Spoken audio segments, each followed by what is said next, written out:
आप में से वही लोग बापू बन के ऊपर आएंगे जो कमेंट्री से प्रभावित नहीं होंगे, जो दिशाएं बदल देते हैं ना कमेंट्री सुन के, और अब तो क्या रहे ये गीत उसको गा लेने दो, आप कमेंट्री में शामिल मत हो। आपकी जिंदगी आपकी टारगेट आपका, आप लक्ष्य की तरफ जाओ, डायरेक्शन मत बदल देना। पहले भारत की टीम में पता है क्या गड़बड़ थी, सामने वाला ऑस्ट्रेलिया का खिलाड़ी स्लेजिंग करता था और भारत का खिलाड़ी जल्दी से उबल जाता था, और उबलते ही बस बताऊं हो गया। अगर कमेंट्री में अलग गए ना, गए रे गल गए, दिशा मत भटक जाना, क्योंकि बकरियों में शेर में यही फर्क है। जब बकरियां रोड क्रॉस करती है तो अपन सब कहते हैं आजा और बजा, और बकरियां भागती, जिधर हो रहा है उधर भागती, और जब शेर क्रॉस करता है बजा और उखाड़ ले जाएगा तेरा, बजाएगा क्या उसकी दिशा को। मैं तुम्हें बिल्कुल सत्य बता रहा हूँ।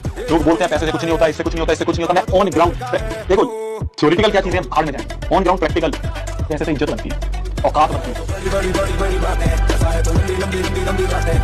एक आदमी था बहुत ज्ञानी था, क्योंकि उसने अलग अलग तरीके से डिग्रियां ले रखी थी, भारी भारी डिग्रियां थी। तो एक दिन नाव में बैठकर जा रहा था, तो 15-20 मिनट लगने वाली थी नदी को पार करने में। उसने देखा तब तक ये जो नाव चलाने वाला इसके हालात फटे पुराने हैं, इससे थोड़ा पूछ लेता हूँ इसका जीवन का अनुभव क्या है। तो उसने उससे पूछा, अरे तुमने कभी लाल किला देखा है? भाई साहब मैंने नहीं देखा।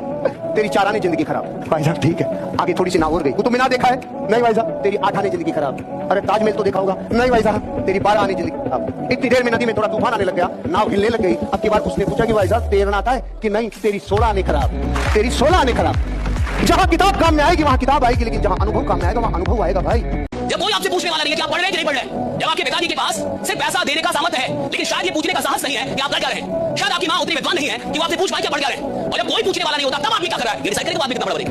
भैया पूछे, बॉस की उपस्थिति में तो एक नालायक एम्प्लॉय भी काम करता है, लेकिन जो एम्प्लॉय बॉस के ना होने पे भी ईमानदारी से मेहनत करे, एक दिन बॉस भी वही बनता है साहब। भाई ये याद रखिएगा, बॉस भी वही बनता है।